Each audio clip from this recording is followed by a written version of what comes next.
Iunat mo ang iyong kamay.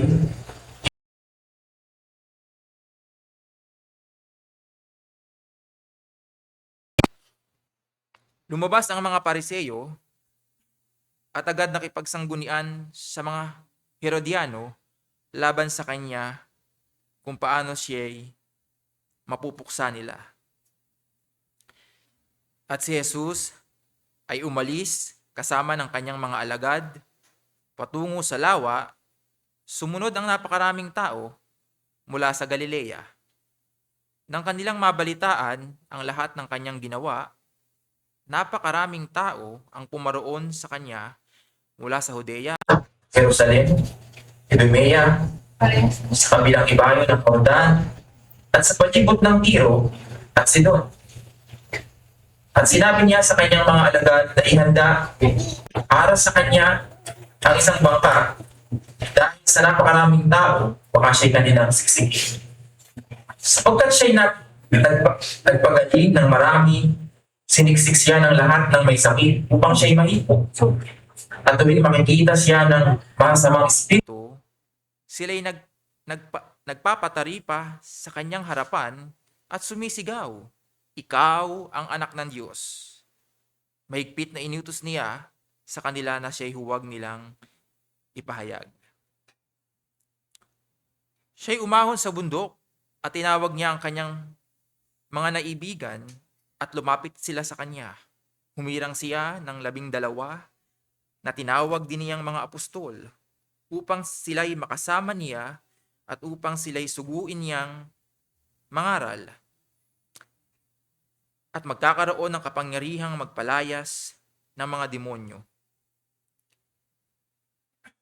Ito ang 12 hinirang niya: si Simon, na kanyang pinangalan ng Pedro, si Santiago, na anak ni Zebedeo, at si Juan, na kapatid ni Santiago, na tinawag niyang Boanerges, na ang kahulugan ay mga anak ng kulog. Si Andres, si Felipe, si Bartolome, si Mateo, si Tomas, si Santiago, na anak ni Alpeo, si Tadeo, si Simon, na Cananeo, at si Judas Iscariote, na siyang nagkanulo sa kanya. At pumasok siya sa isang bahay at muling nagkatipon ang maraming tao, kaya't sila hindi man lamang makakain. Nang mabalitaan iyon ng kanyang sambahayan, lumabas sila upang siya'y pigilan, sapagkat sinasabi ng mga tao, wala siya sa sarili. Sa mga talata 1-6, ating matututunan at makikita ang katangian ng mga Pariseyo. Sila'y napakahigpit sa kautusan, lalong-lalo na pagdating sa Sabat. Sila'y hindi gumagawa ng mabuti man o masama sa araw na ito. Ngunit ang Panginoong Hesus ay sinilo ang ganitong kaugalian. Siya'y nagpagaling ng may karamdaman. At tinanungan niya ang mga Pariseyo sa talata 4 na sinasabi, ipinahihintulot ba na gumawa ng mabuti sa araw ng Sabat o ang gumawa ng masama, magligtas ng buhay o pumuksa nito, ngulit sila'y tahimik.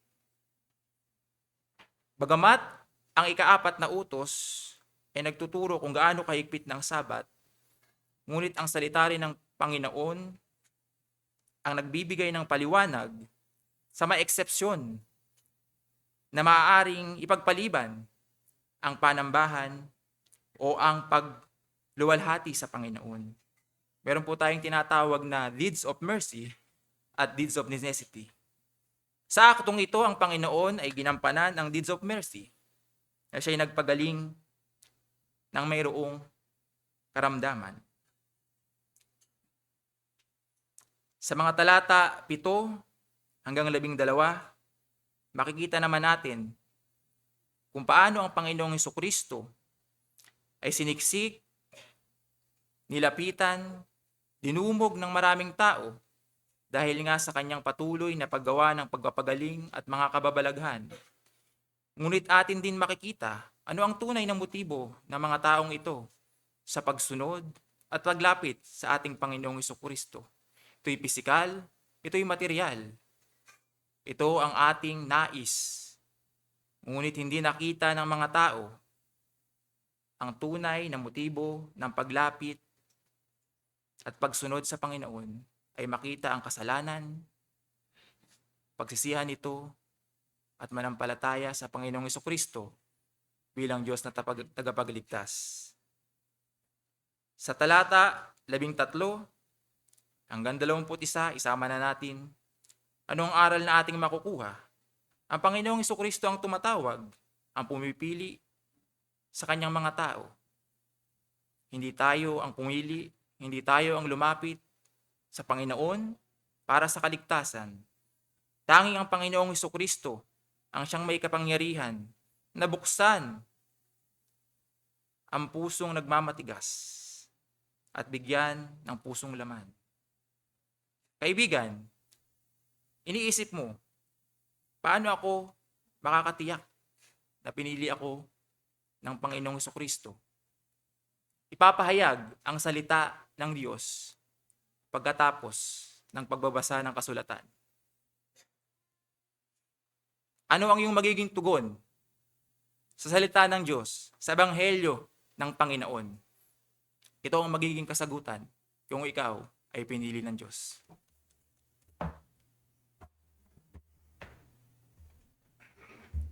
Nalangin po tayo. Aming Diyos, salamat po sa mga katotohanan na nakita po namin mula sa Mark chapter 3, kung saan pinakita ni Hesukristo na siyang may otoridad sa araw ng Sabbath. Salamat, Panginoon, dahil ang katotohanan na ito ang siyang rason kung bakit kami nagkakatipon sa araw na ito, pagkat ang aming Panginoong Hesukristo ang nagmamayari at Panginoon ng araw na ito. Siyang nagbigay ng otoridad sa iglesia na magkatipon para alalahanin ang kanyang gawa tuwing araw ng Sabat. Salamat, Panginoon, at pinangako po ninyo na kung paanong si Yahweh ay nagpahinga makalipas ang 6 na araw, siya nagpahinga sa 7 araw. Ito'y inutos nyo rin sa amin na alalahanin namin at panatiliin naming banal. Salamat, Panginoon, at merong kapahingahan ng aming mga pisikal na katawan at hindi po kami naatasan na magtrabaho lamang buong araw ng sanglinggo, kundi nagtatag kayo, Panginoon, ng isang araw para sa aming benepisyo. Araw kung saan mapapahinga ang aming isip, ang aming mga puso mula sa mga affairs ng mundong ito at ma-direct namin ang aming buong atensyon, ang aming souls sa worship ng one true God. At wala pong kapahingahan ng aming mga kaluluwa o Diyos sa mundong ito. Mag-spaman kami, pumunta man kami sa mga pinaka-pampering na lugar, wala pong tunay na kapahingahan ng aming mga kaluluwa. Tanging sa presensya nyo lamang, O Diyos, na pinangako ninyo na present tuwing nagkakatipon ng inyong mga tao sa ilalim ng inyong salita. Nawa, O Diyos, ang araw na ito, lalong-lalo, O Diyos, sa aming pagtitipon ngayong hapon, ay isang panahon para sa aming lahat na alisin ang aming isip sa lahat ng affairs na gagawin namin bukas. Ang iba sa amin ay merong lakad bukas, iba ay may trabaho, may hinahabol. Iba sa amin, O Diyos, ay maaaring na magsispend ng birthday o ng celebration bukas. O Diyos, alisin po muna ninyo lahat ng aming pag-iisip para sa araw ng bukas sa oras na ito. Ituon po nawa namin ang aming puso, ang aming mga damdamin sa realidad na nasa kalagitnaan ka namin, O Diyos, at nararapat kang pag-alaya namin ng buong pagsambat katapatan. Kaya nawa, O Diyos, ang iglesia na ito sa PRBC, nawa dakilain ang buong iglesia ang pangalan mo. Wala kaming nais, O Diyos, kundi madakila ka sa aming kalagitnaan.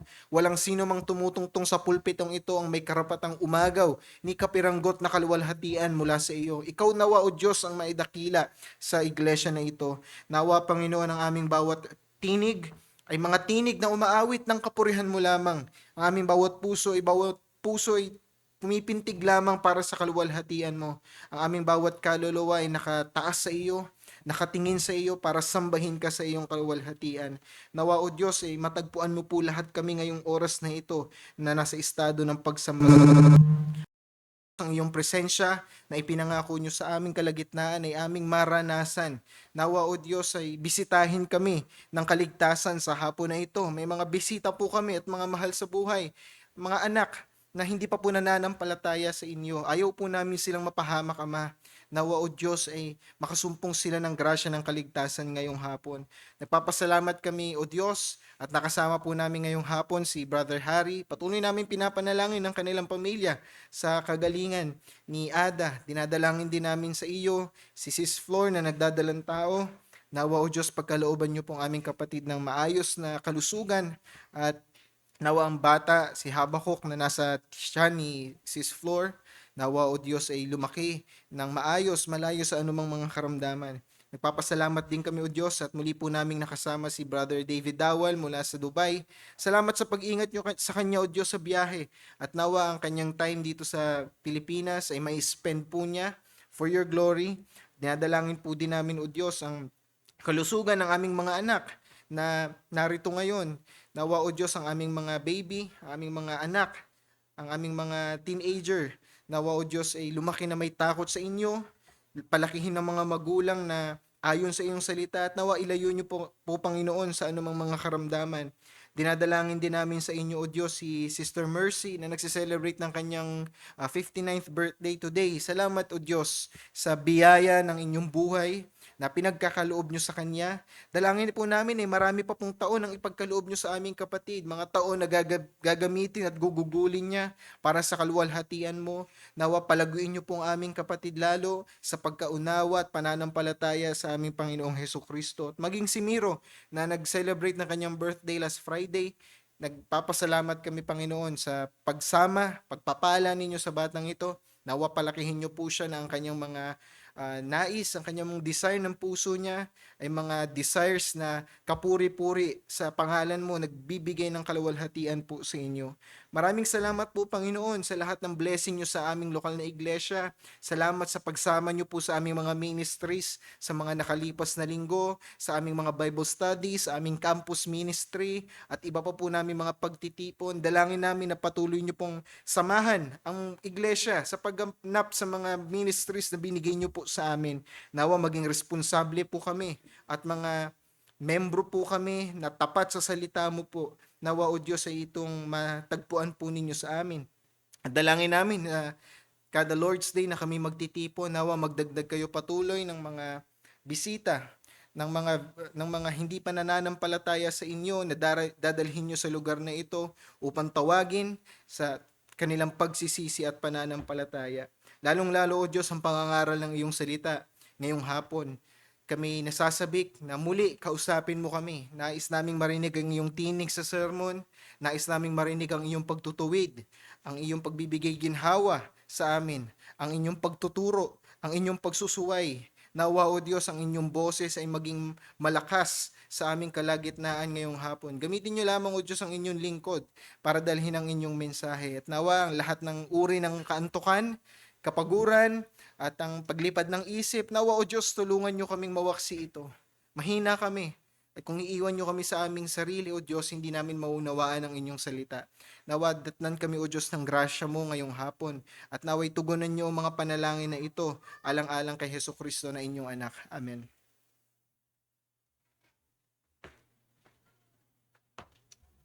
Tayo po tayo muli. Bago po natin marinig ang pangaral ng salita ng Diyos, ay umawit po muna tayo ng isang hymn, O Jesus, How I Love Thee. At maaari na rin po natin ibigay ating pong mga tithes and offering.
Nung nakalipas po na buwan ng Enero, last January, naimbitahan po kami ng aking wife sa kasal po ng isa sa pinakamalapit kong kaibigan doon sa Caloocan at ginanap po yung kanyang kasal doon sa Antipolo. Naalala ko po yung sumpaan nila nung sila'y nagbibigay ng vow sa isa't isa. Meron silang linya sa isa't isa na ganito. Sabi nila, bumagsak nawa sa akin ang samut-saring mga sumpa kung hindi ko tutuparin ang ipinangako ko sa iyo sa araw na ito. Yun po yung sinabi nila sa vow. Bumagsak nawa sa akin ang samut-saring sumpa kung hindi ko tutuparin ang ipinangako ko sa iyo sa araw na ito. At striking sa akin yung kinagulat ko, bakit sila may mga words na ganun sa isa't isa. Kasi mabigat na panunumpa. Pero naisip ko na ito'y magandang panunumpa sa asawa, sa katipan, lalo kung manunumpa tayo ng katapatan. At kadalasan sa kasalan, nakakarinig tayo ng mga ganitong klase ng sumpa sa isa't isa. Minsan nakakalimutan natin ito, lalong-lalo kung pakiramdam natin ay menial at mababaw lang ang sumpa. May mga sumpaan ng mag-asawa na hanggang kamatayan na hindi sila maghihiwalay, in sickness and in health, till death do we part. At isa po sa pinakabantog na wedding vow o sumpa sa kasalan ay yung panunumpa po ni Naomi, ni Ruth kay Naomi. Madalas ginagamit po ito ng mga sa kasal, ginagamit ng lalaki at babae sa kanilang magiging asawa. Nung sinabi po ni Ruth kay Naomi, ang iyong bayan ay aking magiging bayan, ang iyong Diyos ay aking magiging Diyos, kung saan ka mamatay ay doon ako mamamatay, at doon ako ililibing. Gayon nawa ang gawin ng Panginoon sa akin at higit pa, kahit na ihiwalay ako ng kamatayan sa iyo. At yan po ang pag-aaralan natin ngayong hapon. So iniimbitahan ko po kayo na makibuklat dito sa ikapitong aklat mula sa Lumang Tipan. Ruth chapter 1. Babasahin po natin ang buong kabanata. Genesis, Exodus, Leviticus, Numbers, Deuteronomy, Joshua, Judges, Ruth. So, ika-8 po siya na aklat sa Old Testament. Ruth, chapter 1. Ito po ang salita ng Diyos na hindi nagkakamali, pangunahan ko ang pagbasa. At nangyari ng mga araw na ang mga hukom ay namumuno, nagkaroon ng tagutom sa lupain. Isang lalaking taga Bethlehem sa Juda ang umalis upang manirahan sa lupain ng Moab. Siya, ang kanyang asawa at ang kanyang 2 anak na lalaki. Ang pangalan ng lalaki ay Elimelech. Ang kanyang asawa ay si Naomi. At ang pangalan ng kanyang 2 anak ay Malon at Chilion. Sila ay mga Efrateo mula sa Bethlehem sa Juda. Sila ay pumunta sa lupain ng Moab at nanatili roon. Ngunit si Elimelech na asawa ni Naomi ay namatay. Si Naomi ay naiwang kasama ang kanyang 2 anak. Sila'y nag-asawa ng mga babae mula sa Moab. Ang pangalan ng isa ay Orpha at ang ikalawa ay Ruth. Sila'y nanirahan doon ng may 10 taon. Kapwa namatay sila Malon at Chilion, kaya't ang babae ay naiwan ng kanyang 2 anak at ng kanyang asawa. Na magkagayon, siya at ang kanyang 2 manugang ay nagsimulang bumalik mula sa lupain ng Moab sapagkat kanyang nabalitaan na ang lupain ng Moab kung paanong dinalaw ng Panginoon ang kanyang bayan at binigyan sila ng pagkain. Kaya't siya'y umalis sa dako ng kanyang kinaroroonan kasama ang kanyang 2 manugang at sila'y naglakbay pabalik sa lupain ng Huda. Subalit sinabi ni Naomi sa kanyang 2 manugang, bawat isa sa inyo ay bumalik na sa bahay ng inyong ina. Gawanawan kayo ng mabuti ng Panginoon na gaya ng inyong ginawa sa mga namatay at sa akin. Verse 9, ipagkaloob nawa ng Panginoon na kayo'y makatagpo ng kapahingahan, bawat isa sa inyo sa bahay ng kanyang asawa. Pagkatapos ay kanyang hinagkan sila at inilakas nila ang kanilang mga tinig at sila'y nag-iyakan. Sinabi nila sa kanya, hindi kami ay babalik na kasama mo sa iyong bayan. Ngunit sinabi ni Naomi, kayo'y bumalik na mga anak ko, bakit kayo sasama sa akin? May mga anak pa ba ako sa aking sinapupunan na magiging inyong mga asawa? Kayo'y bumalik na mga anak ko, magpatuloy kayo sa inyong lakad sapagkat Ako'y napakatanda na upang magkaroon pa ng asawa. Kung aking sabihin, ako'y may pag-asa, kahit pa ako'y magkaasawa man ngayong gabi at ako'y magkaanak man, maghihintay kaya kayo hanggang sa sila'y lumaki? Nangangaluhulugan ba na hindi na muna kayo mag-aasawa? Huwag mga anak ko, magdaramdam akong mabuti dahil sa inyo sapagkat ang kamay ng Panginoon ay naging laban sa akin. Kaya't inilakas nila ang kanilang tinig at muling nag-iyakan.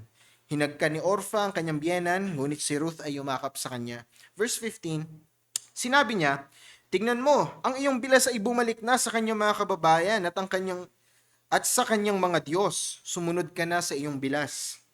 Ngunit sinabi ni Ruth, huwag mo akong pakiusapan na kita'y iwan o talikuran ko na ang pagsunod sa iyo. Kung saan ka pupunta ay doon ako pupunta. Kung saan ka nakatira ay doon ako maninirahan. Ang iyong bayan ay magiging aking bayan at ang iyong Diyos ay aking Diyos. Kung saan ka mamamatay ay doon ako mamamatay at doon ako ililibing. Gayon nawa ang gawin ng Panginoon sa akin at higit pa. Kahit na ihiwalay ako ng kamatayan sa iyo. Nang makita ni Naomi na nakapagpasya na siyang sumama sa kanya, wala na siyang sinabi. Sa gayoy, nagpatuloy silang dalawa hanggang sa sila'y makarating sa Bethlehem. Nang sila'y makarating sa Bethlehem, ang buong bayan ay nagkagulo dahil sa kanila at sinabi ng mga babae, ito ba si Naomi? Sinabi niya sa kanila, huwag na ninyo akong tawaging Naomi, tawagin ninyo akong Mara, sapagkat pinatunguhan ako ng may kapaitan ng makapangyarihan sa lahat. Ako'y umalis na puno, ngunit ako'y pinauwi ng Panginoon na walang dala. Bakit ninyo ako tinatawag na Naomi? Gayong ang Panginoon ay nakitungo ng marahas sa akin at pinadalamhati ako ng makapangyarihan sa lahat. Last verse, verse 22. Sa gayoy, nagbalik si Naomi at si Ruth na Moabita na kanyang manugang nakasama niya mula sa lupain ng Moab. Sila'y dumating sa Bethlehem sa pasimula ng pag-aani ng Sebada. Saglit tayo manalangin. O Diyos, sa aming pagsisimula ng pag-aaral mula sa aklat ng Ruth, nananalangin kami ng karunungan mula sa inyo. Nawang mga diamante ng katotohanan na nakatago sa mga salita ng aklat na ito ay aming madiskubre. At mangyayari lamang ito, O Diyos, kung ito ipapahayag nyo sa amin sa pamamagitan ng kapangyarihan ng banal na Espiritu. Hiwalay sa iyo, O Diyos, ay wala kaming magagawa. Kaya umaasa kami sa tulong mo, alang-alang kay Hesukristo. Amen. Noong nakalipas na buwan, kung naalala po ninyo, natapos po natin ang ating pag-aaral mula sa aklat ng mga hukom. At pagkatapos po ng aklat ng mga hukom, ang sumunod po na aklat ay aklat po ng Ruth. At naalala natin, yung Book of Judges, yung aklat ng hukom, ay magulo, marahas, masalimuot na aklat at understatement pa po yung tatlong salita na yon para i-describe yung Book of Judges. Magulo, marahas at masalimuot na aklat, ang aklat ng mga hukom. At kung inaakala po natin na sa Book of Ruth nakatakas na tayo sa mga hukom, not so fast. Kasi yung verse 1 po ng Book of Ruth sinasabi na during the days of the judges, nagahari pa po yung mga hukom ng panahon na ito sa Ruth. Pero bago ang lahat, bago natin pasimulan yung ating expository series mula sa book ng Ruth, alamin po muna natin kung ano yung Book of Ruth. Gusto natin na mag-grasp yung buong background ng aklat ng Ruth, kung ano yung kanyang punto. So, tanungin natin, ano ba yung aklat ng Ruth? Una, yung posisyon po ng Ruth sa Biblia. Ang Ruth po, kagaya ng nabanggit ko, ito po yung pangwalong aklat mula po sa Genesis. Pangwalo na aklat sa Biblia, meron lang pong 2 aklat sa Bible na nakapangalan sa babae. Yung Esther, pati po yung Ruth. Ito po yung unang book sa Bible na sa babae po nakapangalan. So, Book of Ruth. So, sino ang author ng Book of Ruth? Possibly si Samuel. May nagsasabi, hindi daw pwedeng si Samuel. May nagsasabi na maaaring si David. Pero I'm persuaded na si Samuel ang nagsulat nito at ito rin po ang kinukumpirma ng nakararaming mga teologo. Most ng theologians confirms na ang writer po ng book na ito ay same sa writer ng Book of Judges, si Prophet Samuel. Ano po yung kaligiran o yung setting ng Book of Judges? Sinabi sa verse 1, noong mga araw na ang mga hukom ay namumuno pa. So ibig sabihin, nangyayari po lahat ng tagpo sa Book of Judges habang ongoing po yung yung book ng Ruth, nangyayari po ito habang ongoing pa yung book ng Judges. So it is a story inside po dun sa mga events ng Book of Judges. Suhestyon po ng ibang mga theologian, suhestyon ni John MacArthur, suhestyon po nila J.C. Ryle, na ang writer, ang setting daw ng Book of Ruth nung panahon daw na si Jair, yung judge sa bayan ng Israel. Yung iba naman, sinasabi na si Gideon, yung hukom, yung nung nangyayari, yung mga kaganapan sa Book of Ruth. Pero personally, kumbinsido ako na ito'y nangyari nung panahon ni Ehud, ng ikalawang hukom. Hindi ko pwede siyang i-fit doon sa narrative ng mga kaganapan nung si Othniel, the first judge pa yung nangunguna. Pero it makes for perfect sense na i-assume na si Ehud yung hukom nung nangyayari ito. Why? Naalala natin si Eglon, yung matabang hari na kinalaban ni Ehud, yung kanyang sinaksak ng dagger sa tiyan. Tandaan natin, Moabite king po si Eglon, the fat king. At nung panahon po ni Eglon, panahon ni Ehud, yung kaliwete, nung panahon po niya na ito, ang imperyo na pinakamalakas ay yung mga Moabita po. Dahil nga Moabite king si Eglon. At makikita natin sa naratibo na si Elimelech at si Naomi ay pumunta ng Moab pagkat ang Moab po ang saganang bayan nung panahon nila. So it makes sense na panahon po ito ni Ehud. At tandaan natin, sino yung napangasawa ni Ruth sa chapter 3 to 4 ng aklat na ito? Hindi ba si Boaz? Sino po ba si Boaz? Anak po siya ni Rahab. Ibig sabihin, hindi ito far beyond the story ng Judges. Recent event siya. Kasi buhay pa po yung anak ni Rahab. Tandaan natin si Rahab, lumabas siya sa narrative ng Bible, Joshua chapter 6. Joshua chapter 5 to 6, right? Nung kinonquer nila Joshua yung bayan ng Jericho. So kung si Rahab ay nandun at nagkaanak siya, ang anak niya ay si Boaz, ibig sabihin hindi pwede na lumipas na yung 80 years, 40 years, 60 years na rin ng mga judge, panahon ni Jair o ni Gideon, tsaka lumabas etong kwento nila Ruth. So it makes perfect sense na i-assume na si Ehud yung nagaharing hukom nung panahon nila Ruth. Pero may bearing ba yun sa buong narrative? To know kung sino yung reigning na judge nung panahon nila. Hindi gaano. Ngayon, ano yung interpretative challenge ng Book of Ruth? Yung hamon sa pagpapakahulugan niya. Ito pong narrative na ito, hindi po natin to pwedeng i-take literal, poetically. Hindi natin siya pwedeng i-allegorize. Why? Historical event po kasi ito. Narrative. Totoo siyang pangyayari. Totoong mga tao, totoong panahon, totoong kaganapan. Historical ang ating magiging approach sa aklat na ito. Sabi ni Bruce Wilkinson at ni Kenneth Boa sa kanilang book na Talk Through the Bible, sabi nila sa page 67 patungkol sa book na ito, Ruth is a book of simplicity but profundity. It is one of literature's best example of filial love and piety. It provides a bridge between the judges and the monarchy.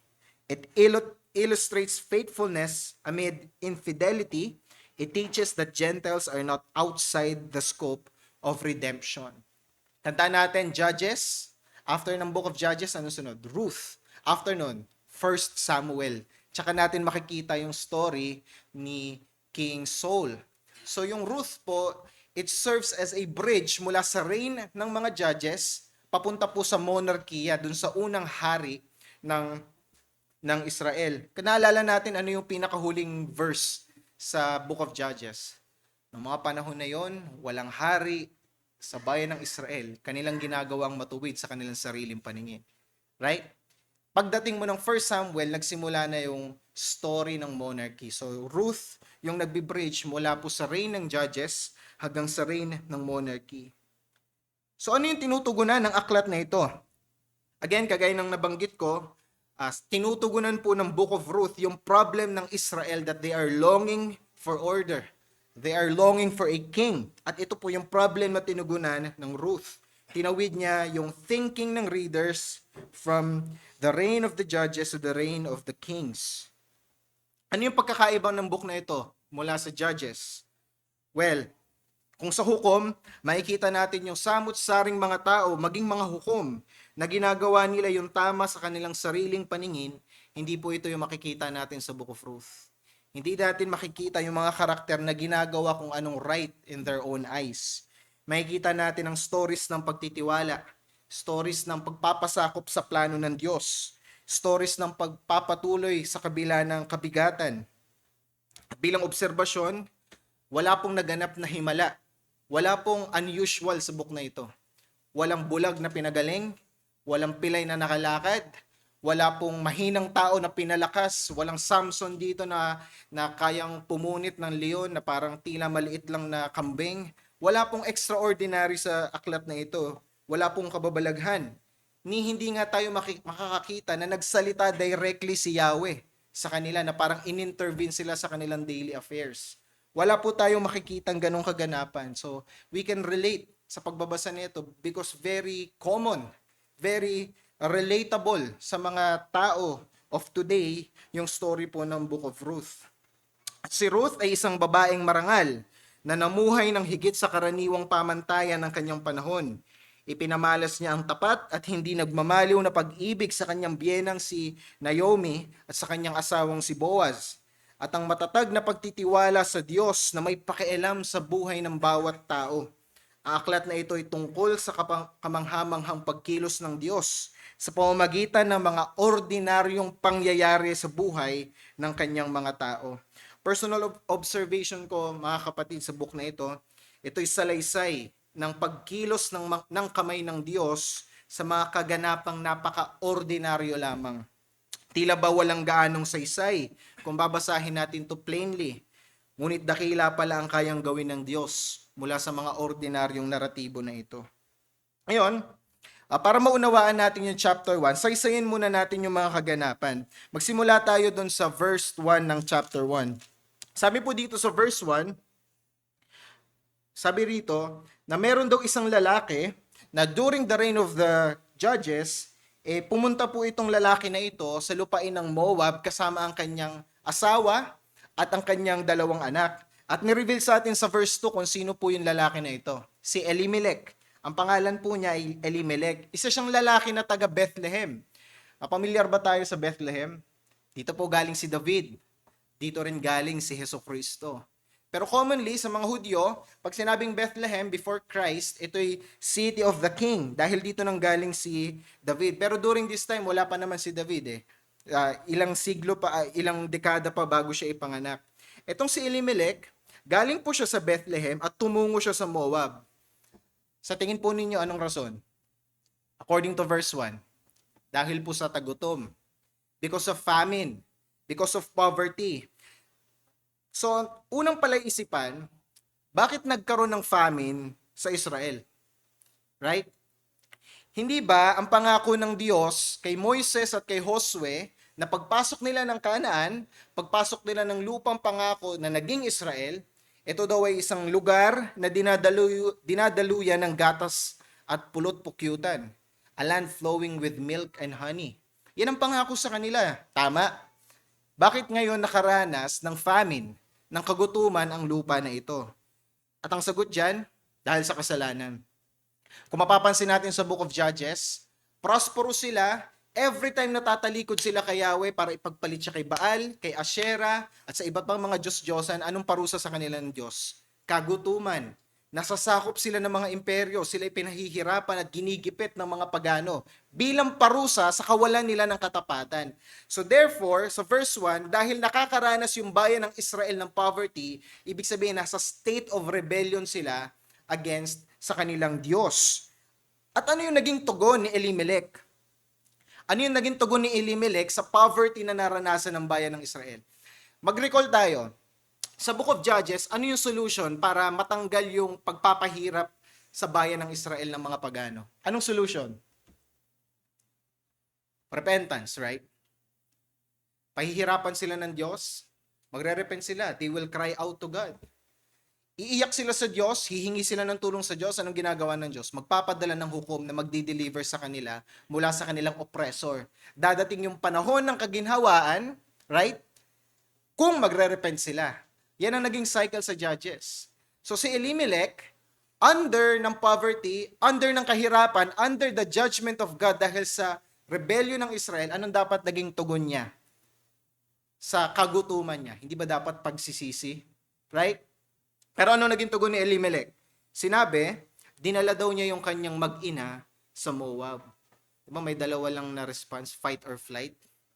Anong naging response si Elimelech? Flight. Ambis na mag-repent si Elimelech, in behalf of Israel, anong ginawa niya? Tinakasan niya yung bayan ng Diyos. Tumungo siya sa west ng Israel, lampas ng Jordan, pupunta siya sa land ng Moab. Ano yung Moab? Alam niyo po ba, napakadaming passages sa Old Testament na sinabi ng Diyos na wag silang makikipamahay kasama mga Moabita. Bakit po? Oppressor nila yung mga Moabita eh. Kung naaalala ninyo, yung king of Moab, di ba, pinatawag niya si Balaam, yung false prophet, para sumpain yung bayan ng Israel. Pero baliktad ang ginawa ni Balaam nung kinausap siya ng donkey. Pinagpala niya yung bayan ng Israel. Ilang beses po nag-attempt ang Moab na sirain ang bayan ng Israel. This is a cursed city, a cursed nation. At hindi po pwedeng makiisa ang mga Israelita sa mga Moabita. Yung mga covenant people ng Diyos, hindi sila pwede na makitungo rightly sa mga Moabite. So, imbis na mag-repent si Elimelech, anong ginawa niya? Nakipag-isa sa mga Moabita. Nakipag-isa sa mga kalaban ng Diyos. Nakipag-isa siya sa bayan na sinabi ng Diyos na wag nilang pakikiisahan. Hindi ba ito rin yung ginawa ni Abraham? Noong panahon ng kagutuman, anong ginawa niya? Pumunta siya ng Ehipto.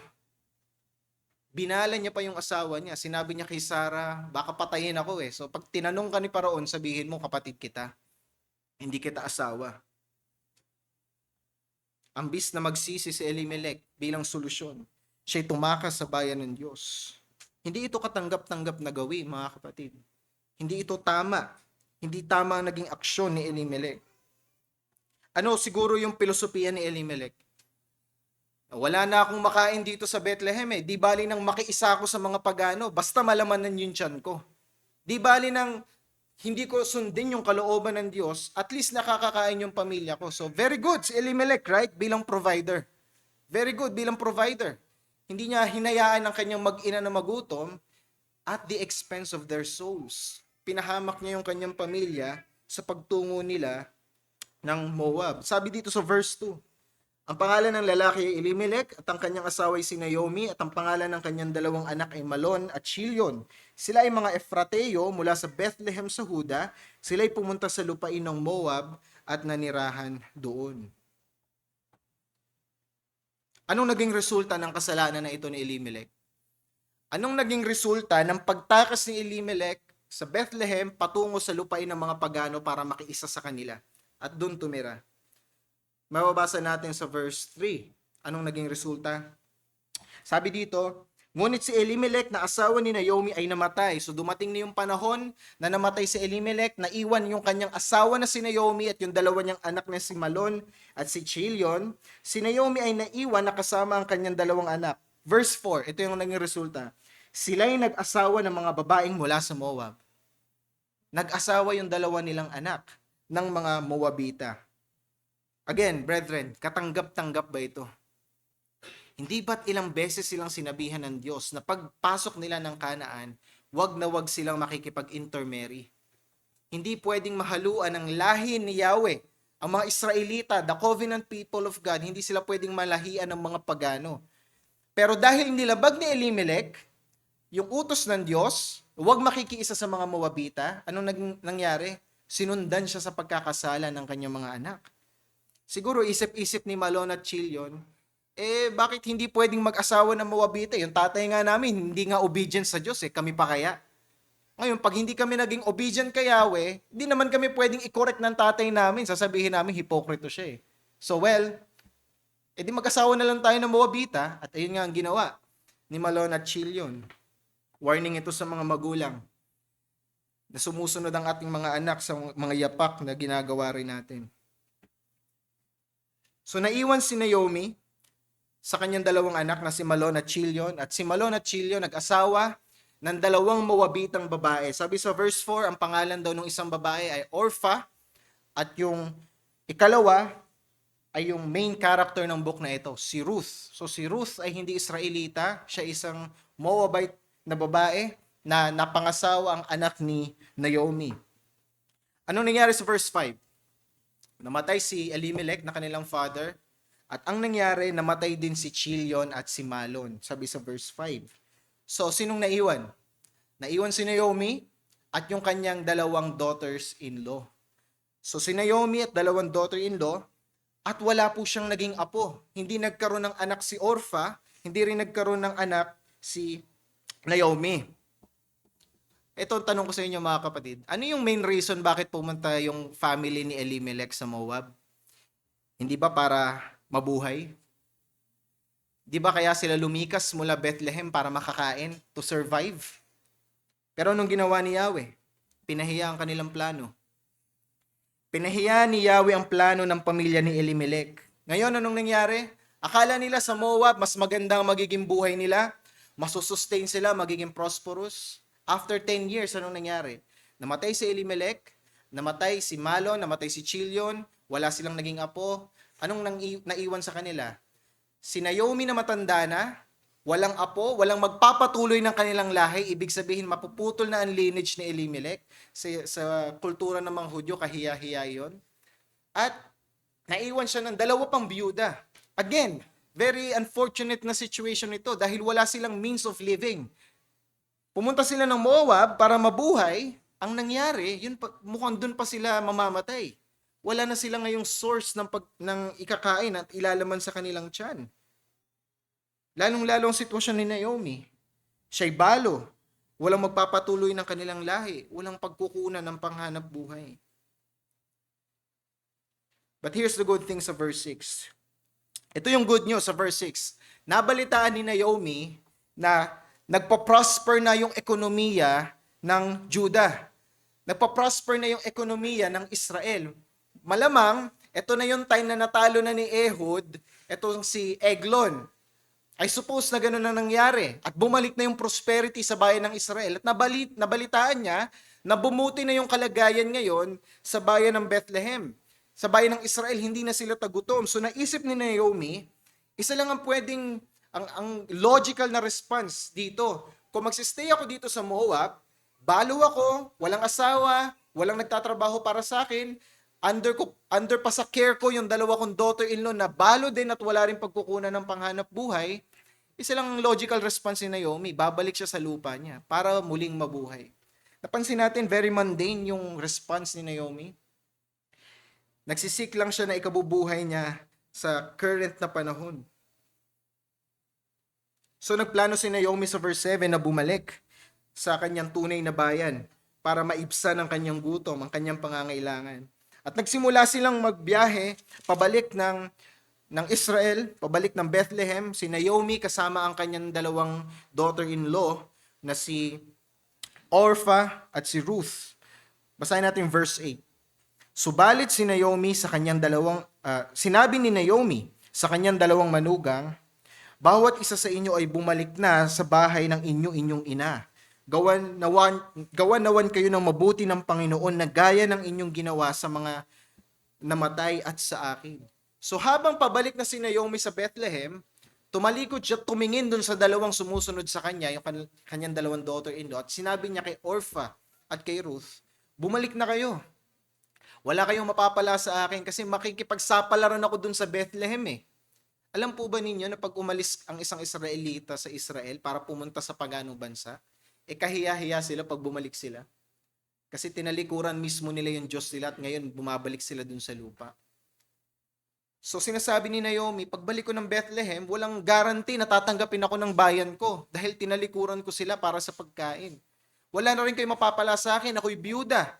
Hindi kayo makakakain kung sasama kayo sa akin. Ayan ang rason kung bakit pinapauwi ni Naomi yung kanyang dalawang daughter-in-law. Kasi pwede pang mabuhay si Orpha at si Ruth, right? Pwede pa silang mag-asawa uli at magpatuloy sa kanilang day-to-day living dun sa land ng Moab. Kaya sila pinapabalik ni Naomi. Verse 9. Tignan ninyo kung paano binless ni Naomi yung kanyang mga daughters-in-law kung sila hihiwalay. Sabi niya, ipagkaloob nawa ng Panginoon na kayo'y makatagpo ng kapahingahan, bawat isa sa inyo sa bahay ng kanyang asawa. Pagkatapos ng ay kanyang hinagkan sila at inilakas nila ang kanilang tinig at sila'y nag-iyakan. So nagpapaalam sila sa isa't isa. They are bidding their farewells to each other. Nakita natin yung emosyon, sila'y nag-iiyakan, yung tatlong babae na ito. Pero anong naging tugon ng dalawa? Merong argument si F.F. Bruce. Sinabi niya, it can be na binubura po ni Naomi yung evidence ng kanyang sin sa pagbalik niya sa Bethlehem. Right? Kasi pag bumalik si Naomi sa Bethlehem na may dalawang Moabite na babae, mapapatunayan ng mga taga Bethlehem na nag-asawa yung mga anak niya ng Moabita. Nilabag nila yung covenant. So para walang ebidensya, clean slate siyang babalik sa Bethlehem, pinapauwi niya si Ruth at si Orpha. May sense yun, pero hindi tayo naniniwala na yun ang punto ni Naomi. I believe na kaya pinapauwi ni Naomi yung kanyang dalawang daughters-in-law dahil meron siyang care sa welfare ng dalawa. Gusto niya magpatuloy sa buhay yung dalawa na ito. Tignan natin yung argument ni Naomi kung bakit niya pinauuwi itong dalawa. Sinabi niya sa verse 11, sabi niya, hindi daw siya buntis. So sinabi niya doon sa dalawa niyang daughter-in-law, umuwi na kayo, wala kayong mapapala sa akin kasi hindi naman kayo magkakaasawa kung sasama kayo sa akin. Yan ang sinasabi ni Naomi. Unang-una, hindi ako buntis. Okay? Kahit simulan pa natin agad yung plano natin na magkaasawa kayo, hindi naman ako buntis. Hindi ako iniwanan ni Elimelech na merong anak. So, ibig sabihin, wala silang kukuhang asawa mula sa katawan ni Naomi. Hindi rin siya posibleng mabuntis. Illogical yon. Why? Kasi napakatanda na raw niya. Sabi niya sa verse 13, kahit pa mabuntis daw siya ngayong gabi at magkaanak, sige, mabuntis si Naomi nung gabi na yon, maghintay sila ng 9 months bago manganak si Naomi, tapos hintayin nila 18 years bago maging legal na makapag-asawa na yung mga anak ni Naomi para magkaroon ng husband si Orpha at si Ruth. Sinasabi ni Naomi, maghihintay kayo ng ganong katagal bago kayo magkaroon ng asawa? So, there is no possible way na mapabuti ang buhay ninyo kung sasama kayo sa akin. Yun lang ang punto ni Naomi kung bakit niya pinauuwi yung dalawa. Sabi niya, bumalik na kayo sa inyong Diyos. Bumalik na kayo sa inyong lupa. Wala kayong mapapala kung kayo sasama sa akin. Sabi pa ni Naomi sa verse 13, huwag mga anak ko, magdaramdam akong mabuti dahil sa inyo, sapagkat ang kamay ng Panginoon ay naging laban sa akin. Naintindihan ni Naomi na ito'y pagtutuwid sa kanya ng Diyos. Why? Dahil naging disobedient sila ng kanyang asawa, ni Elimelech. Alam niya na yung kamay ng Diyos ay mabigat sa kanya. So anong naging tugon ng dalawa na pinapauwi sila ni Naomi? Verse 14. Hinalikan siya ni Orpha at namaalam. Yun po ang nangyari. Hinalikan siya ni Orpha. Hinagkan ni Orpha ang kanyang biyena. So ibig sabihin si Orpha, after niyang pakinggan yung argument ni Naomi, nung sinabi ni Naomi na hindi na magiging prosperous ang buhay nila, there's no possible way na mapabuti ang buhay nila kung susunod sila kay Naomi, nagkaroon ng logical conclusion itong si Orpha. Umalis siya at bumalik dun sa Moab. Ngunit si Ruth, anong ginawa ni Ruth? Niyakap niya si Naomi. Hindi siya umalis. Hindi siya nag-farewell. At tuluyan na ngang umalis itong si Orpha. At ang naiwan ay si Naomi at si Ruth. At pansinin ninyo, yung huling pangungulit ni Naomi kay Ruth na umalis na rin. Sa verse 15, sinabi niya, tignan mo ang iyong bilas. Tignan mo, ang iyong bilas ay bumalik na sa kanyang mga kababayan at sa kanyang mga Diyos. Sumunod ka na sa iyong bilas. O sinasabi ni Naomi, kita mo si Orpha, iniwan na ako. Sumunod ka na kay Orpha. Bumalik na siya sa kanyang mga Diyos. Hindi si Yahweh yung Diyos ni Orpha. Sinabi ni Naomi, bumalik na siya sa kanyang paganong Diyos. Bumalik ka na rin doon sa original mong lupa. At dito natin maririnig yung napakagandang tugon ni Ruth. Kahit na tila ba pagtabuyan na siya ni Naomi, kulang na lang dikdikin sa kanya ni Naomi na layuan mo nga ako, wala kang mapapala sa akin. Ano yung sinabi ni Ruth? Verse 16 to 17. Napakaganda nung sinabi ni Ruth. Sabi ni Ruth, verse 16, huwag mo akong pakiusapan na ikay iwan. o talikuran ko ang pagsunod sa iyo. Kung saan ka pupunta, doon ako pupunta. Kung saan ka nakatira, doon ako maninirahan. Ang iyong bayan ay magiging aking bayan, at ang iyong Diyos ay ang aking Diyos. Yung original po na Diyos ni Ruth ay hindi po si Yahweh. Nananampalataya siya sa isang paganong Diyos, sa isang peking Diyos, sa isang patay na Diyos. Pero sinabi rito ni Ruth kay Naomi, ang iyong Diyos, si Yahweh, siya ang aking magiging Diyos. Kung saan ka mamamatay, ay doon ako mamamatay, at doon ako ililibing. Gayon nawa ang gawin ng Panginoon sa akin at higit pa, kahit na ihiwalay ako ng kamatayan sa iyo. Nakita natin, hindi sinabi ni Ruth kay Naomi na kung saan ang lupa mo, yun din ang aking magiging lupa. Inassociate niya ito sa Diyos ni Naomi. Hindi lang ito panunumpa ng katapatan sa kanyang mother-in-law. Hindi lang ito panunumpa ng katapatan kay Naomi. Ito'y panunumpa ng katapatan sa Diyos ni Naomi. At nung marinig ni Naomi na hindi aalis si Ruth sa kanyang piling, hinayaan na siya ni Naomi. At nagpatuloy na sila sa paglalakbay patungo ng Bethlehem. Verse 19, finally nakarating sila sa Bethlehem. Yung travel ni Ruth at ni Naomi, finally dinala na sila sa bayan ng Israel. At anong naging tugon ng mga Israelita nung nakita nila si Naomi? After 10 long years na nawala si Naomi sa paningin nila, yung mga kababata niya na-recognize pa rin itong si Naomi. At ano yung sinabi nila? Ito ba si Naomi? Is this Naomi? So still, nakilala nila itong si Naomi although 10 years nang nawala si Naomi. Ano yung tugon ni Naomi? Sa verse 20, nung tinanong siya ng mga taga Bethlehem na, ikaw ba si Naomi? Is this Naomi? Tugon ni Naomi sa verse 20, huwag na ninyo akong tawaging Naomi. Don't call me Naomi. Tawagin na lang ninyo akong Mara,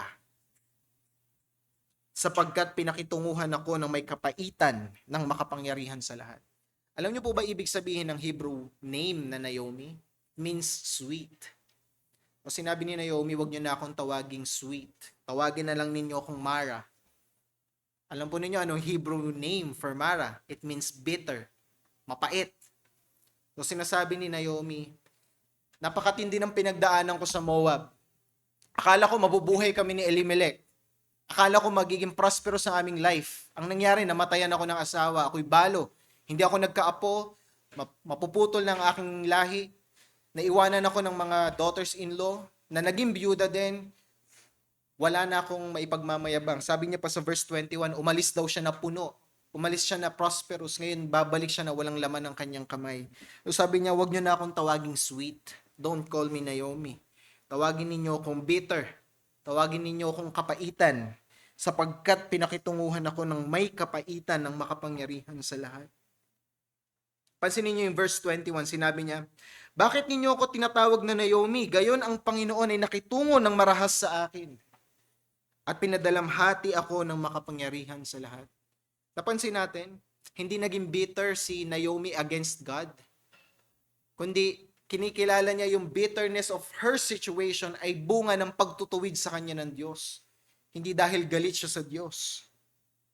Then sa verse 22, dito nagtapos yung kabanata na nirahan na sila sa Bethlehem bago magtapos ang panahon ng pag-aani ng barley, ng cebada.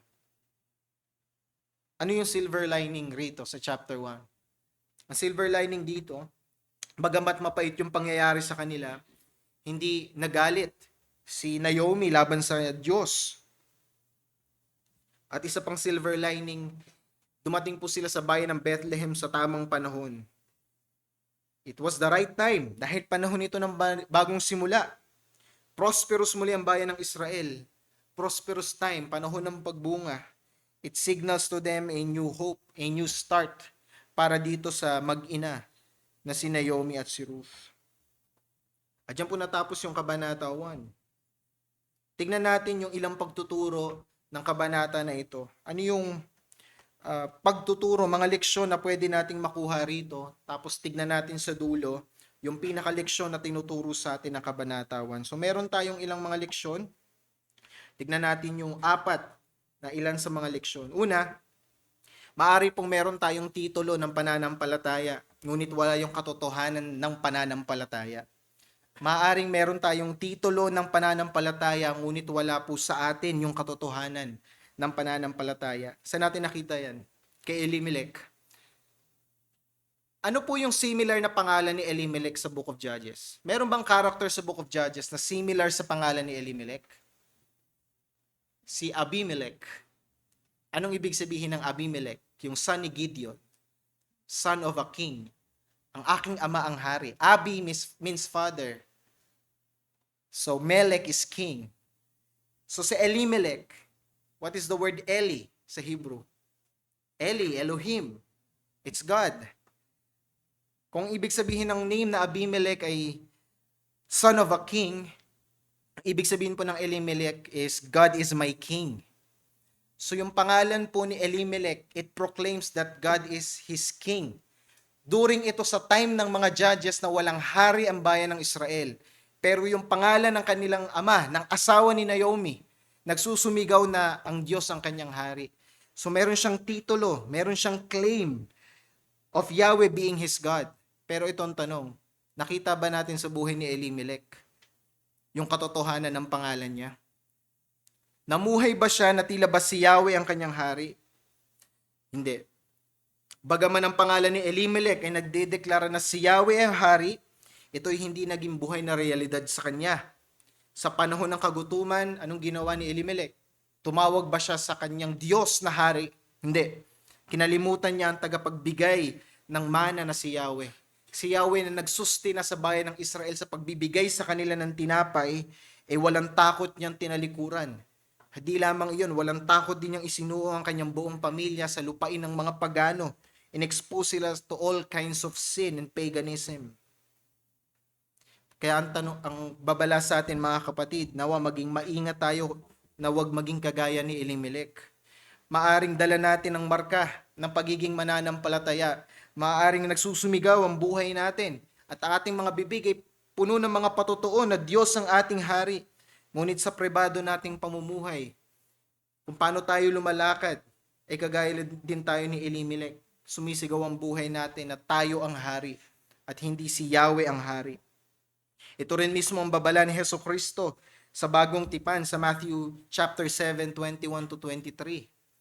Ito ang babala ni Jesucristo. Sinabi niya, hindi lahat ng nagsasabi sa akin ng Panginoon, Panginoon ay papasok sa kaharian ng langit, kundi ang gumaganap ng kalooban ng aking Ama na nasa langit. So sinasabi ni Yahweh, kahit pa ipangalan mo sa sarili mo, God is my King. Sumigaw ka pa ng Panginoon, Panginoon. You run around shouting, Lord, Lord. Ngunit hindi ito ang lisensya mo para makapasok sa kaharian ng langit. Titimbangin ka kung gumaganap ka nga ba sa kalooban ng Diyos. Verse 22, sa araw na iyon ay marami ang magsasabi sa akin, Panginoon, Panginoon, hindi ba nagpropesiya kami sa iyong pangalan at nagpalayas ng mga demonyo sa iyong pangalan at sa iyong pangalan ay gumawa kami ng maraming gawang makapangyarihan. At kung magkagayon ay ipahahayag ko sa kanila, hindi ko kayo kailanman nakikilala. Lumayo kayo sa akin, kayong gumagawa ng kasamaan. Kung magpapatuloy tayo sa landas na pagtanga ng lahat ng marka na tila ba tayo mananampalataya, ngunit sa ating paglakad ay wala naman ito. Walang realidad, walang kapangyarihan. Tatamuhin natin ang mga salitang ito na sinabi ni Jesus. Pagbukas ng ating mga mata sa kabilang buhay, sasabihin sa atin ni Yahweh, hindi ko kayo nakikilala. Hindi kita nakikilala kailanman. Lumayo ka sa akin. Ikaw na gumagawa ng kasamaan. Isa pang leksyon na makikita natin rito, nagbibigay yung kabanata sa atin ng babala sa mga magulang, hindi lang sa mga tatay, sa mga magulang, na huwag tayong maging pabaya sa kaluluwa ng ating mga anak. Huwag tayong maging pabaya sa kaluluwa ng ating mga anak. Nakita natin ito sa buhay ni Elimelech. Ano yung problemang tinugunan ni Elimelech sa pag-alis niya ng Israel patungo sa Moab? Para makapagbigay ng tinapay sa kanyang pamilya. Mapakain ang kanyang asawa na si Naomi. Mabuhay si Chilion at si Malon. Yan ang adhikain ni Elimelech sa pupunta ng Moab. Pero anong nangyari? Sinuong niya sa pagkakasala ang kanyang mga anak. Ang resulta, nag-asawa ang kanyang anak ng mga Moabita. Nilabag si Yahweh. Siya po mismo bilang magulang ang nagsuong sa kanyang mga anak sa pagkakasala. Sa parehas din na paraan, mga magulang, maging mahusay man tayong tagapagbigay ng tinapay sa ating mga anak. Kung hindi natin sila pinalaki sa tinapay ng buhay, may pananagutan tayo sa Diyos. Kagaya ni Elimelech, he provided bread for his family. It's funny, alam nyo bakit guys, galing siya ng Bethlehem. Ibig sabihin ng Bethlehem, house of bread. Pero walang bread sa house of bread, kaya pumunta siya sa Moab para maghanap ng tinapay. Pero sa pagpunta niya ng Moab, para bigyan ng tinapay ang kanyang pamilya, tinalikuran niya ang tinapay ng buhay na si Yahweh. Sinabi sa Ephesians 6:4, sinabi ni Apostol Pablo, Ephesians 6:4, sabi niya, at mga ama, huwag ninyong ibunsod sa galit ang inyong mga anak. Do not provoke your children to anger, kundi akayin ninyo sila sa pagsasanay at pangaral sa Panginoon. Hindi po ibig sabihin neto na provoke your kids to anger, yung pinipikon mo sila, ini-infuriate nyo sila, hindi po. Pag naging pabaya tayo sa pag-care sa ating mga anak, we are also binubunsod din natin sila sa galit. We are leading them to sin. Kaya nawa mga kapatid, magbibigay ito ng babala sa ating mga magulang na kahit maging mahusay man tayong provider, kung hindi naman natin tinututukan ang kaluluwa ng ating mga anak, tayo'y pabaya. Tayo may pananagutan pa rin sa Diyos. Tandaan natin, hindi binigay ng Diyos ang ating mga anak para gawin silang mga professionals lamang. That's good. Pero ito yung mga kaluluwa na one day ay haharap sa Diyos at maaaring maging basihan ng kanilang patutunguhan ay kung pinalaki ba natin sila sa salita ng Diyos. So let's be responsible. Isa pang leksyon na makikita natin, ang pagsuway sa maliit na utos ng Diyos ay nagbubunsod sa lalo pang pagsuway. Ang pagsuway sa maliit na utos ng Diyos ay nagbubunsod pa sa lalong pagsuway. Isang pagsuway, manganganak ng 5 pagsuway. 5 pagsuway, manganganak ng 10 pagsuway. 10 pagsuway, manganganak ng 50 pagsuway. And so on and so forth hanggang hindi mo na ito makontrol. Nakita natin ito sa naratibo. Anong reason bakit sila tumungo ng Moab? Kawalan ng pananampalataya kay Yahweh. Kawalan ng pagsisisi. Unbelief and lack of repentance. Yung unbelief and lack of repentance ng anak. Disobedience. Breaking the rule of God. Nakianib sa mga kaaway ng Diyos. Nagresulta ulit. 2 niyang anak nag-asawa ng Moabita kahit na sobrang prohibited ito mula sa Torah. Mga kapatid, wag nating tularan ng aksyon na ito. Mas mainam kay Elimelech na nanatili na lang siya sa Bethlehem. Di bali nang magutom kaysa labagin niya ang utos ng Diyos. Di bali nang wala siyang mailaman sa kanyang tiyan, hindi naman niya nilalabag ang tuntunin ng Diyos. Mas mainam mga kapatid na maghirap sa pagsunod sa Diyos kaysa matiwasay na kalagayan ngunit tumalabag sa kalooban niya. No, merong love song na I'd rather have bad times with you than good times with someone else. In a very real sense, it is true. Even sa pagsunod natin sa Diyos, it is better to suffer than to commit sin. Baliktad si Elimelech, it is better to sin than to suffer here in Bethlehem. Mga kapatid, di bali na ang kagutuman at kawalan. Basta maayos ang ating patotoo sa Diyos. Yan ang sinabi ni Pedro sa 1 Peter 3:17. 1 Peter 3:17, sabi ni Apostol Pedro, sapagkat mas mabuting magdusa dahil sa paggawa ng mabuti, kung iyon ang kalooban ng Diyos, kaysa magdusa dahil sa paggawa ng masama. Nawa mga kapatid, anumang bigat ng pinagdadaanan natin, hindi ito magtulak sa atin na labagin ng Diyos. Again, it is better to suffer than to sin against God. Isa pang leksyon na makikita natin, kung tayo ay nanlamig man sa Diyos, huwag natin siya talikuran ng lubusan. Tayo'y manumbalik sa Kanya. Kung tayo'y nanlamig man sa Diyos, huwag natin siyang talikuran ng lubusan. Manumbalik tayo sa Kanya. Nakita natin to kay Naomi. Hindi niya inisip na baka pag bumalik siya ng Bethlehem, siya'y itakwil, siya'y patayin ng kanyang mga kapwa kababayan, may posibilidad na siya'y hiyain. May posibilidad na siya'y pagtampulan ng kutya dahil sa kasalanan ng kanyang ginawa. Pero hindi niya inisip ito. Nakatuon siya sa pagpapala ng Diyos sa bayan ng Israel. At yun ang nagbunsad sa kanya na bumalik sa bayan ng Diyos. Inisip niya na may panangako ang Diyos ng kasaganahan sa bayan ng Israel. Naalala niya na ang Yahweh na kanyang tinawag nung siya'y nandun pa sa Bethlehem ay isang Diyos na hindi sinisira ang kanyang tipan sa kanyang mga tao. At ayun ang nagbunsad sa kanya na bumalik. Manumbalik sa pananampalataya sa kanyang tunay na Diyos. Sa ganun din paraan, mga kapatid, nalaglag man tayo sa kasalanan, nahulog man tayo sa kamangmangan, nakalimot man tayo sa kagandahan ng ating Panginoong Hesukristo, nabulag man tayo ng mga bagay sa mundong ito, naakit tayo sa mga pang-akit ng mundo, bukas po ang palad ng Diyos na muli kang tanggapin kung lalapit ka lamang ng mayroong pagsisisi at pananampalataya, kagaya ni Naomi. Once again, the land of God, the city of God is flowing with milk and honey because of Christ. Dahil kay Hesukristo, muli pong dumadalo yung pulot at gata sa kanyang bayan. At iniimbitahan niya ang sino mang tumalikod sa kanyang bayan na mananampalataya muli. Naalala natin mga kapatid, nung una tayong nanampalataya sa ating Panginoong Hesukristo, nung una nating narinig ang mensahe ng Ebanghelyo, hindi ba't parang pakiramdam natin kaya nating i-convert buong mundo? Bawat devotion natin ay napakatamis. Bawat prayer time natin ay napakasaya.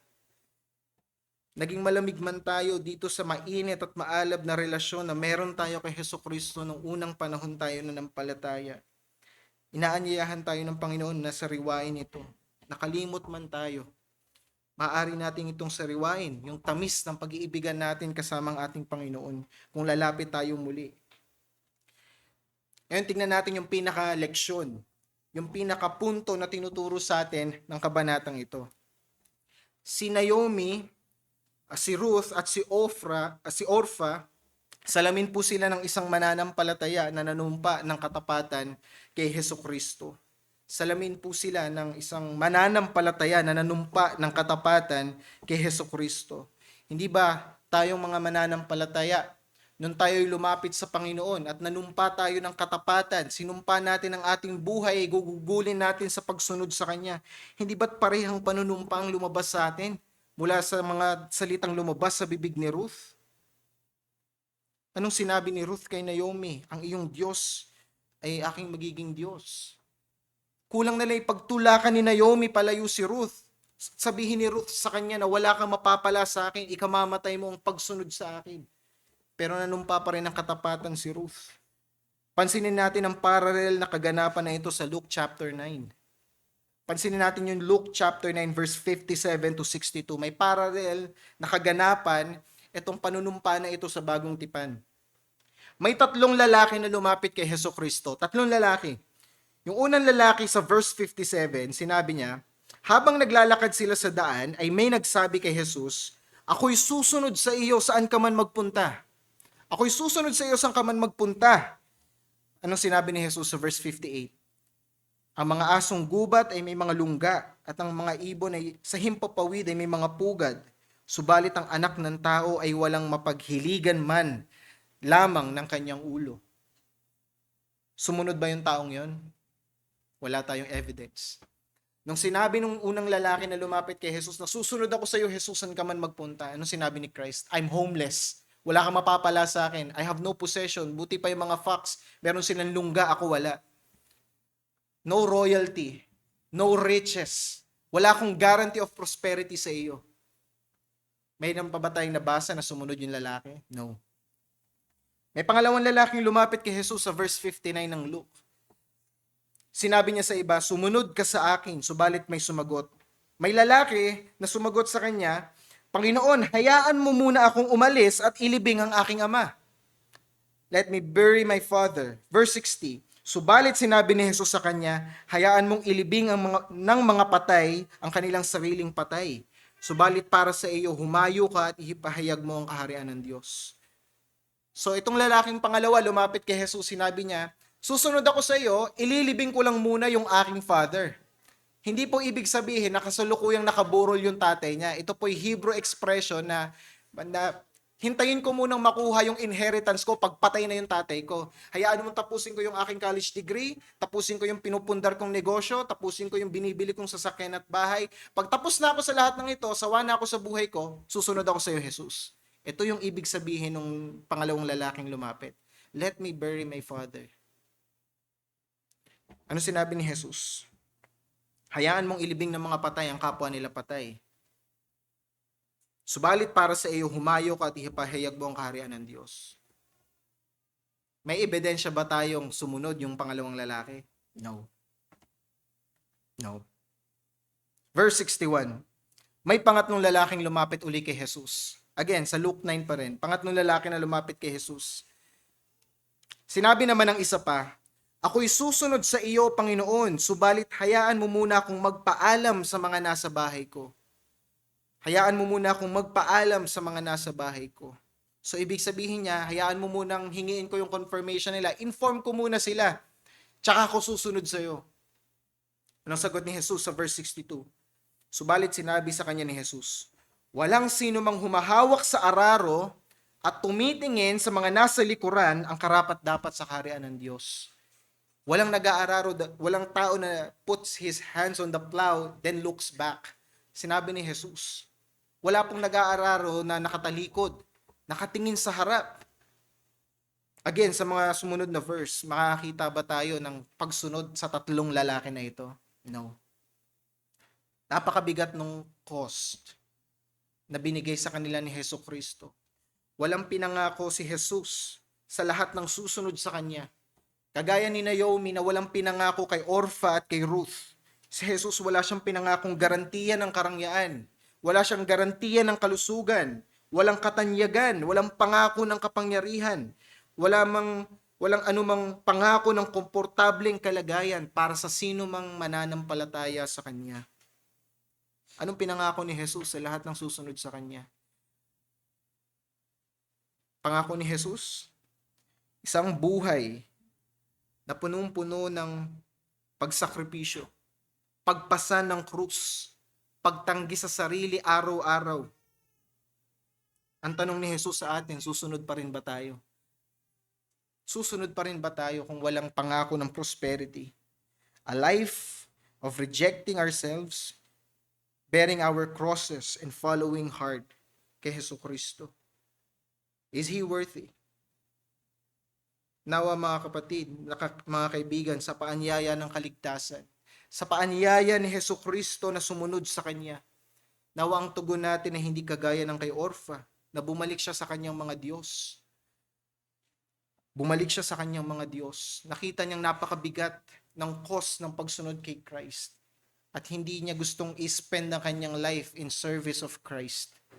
Nawa ang tugon natin sa paanyaya ni Hesus Kristo na sumunod sa Kanya ay maging kagaya ng pagtugon ni Ruth kay Naomi. Nawa sambitin ang ating bibig kay Jesus na ang kanyang bayan ay ating magiging bayan, na ang kanyang Diyos ay ating magiging Diyos. At kung saan man siya mamamatay, ay doon din tayo mamamatay.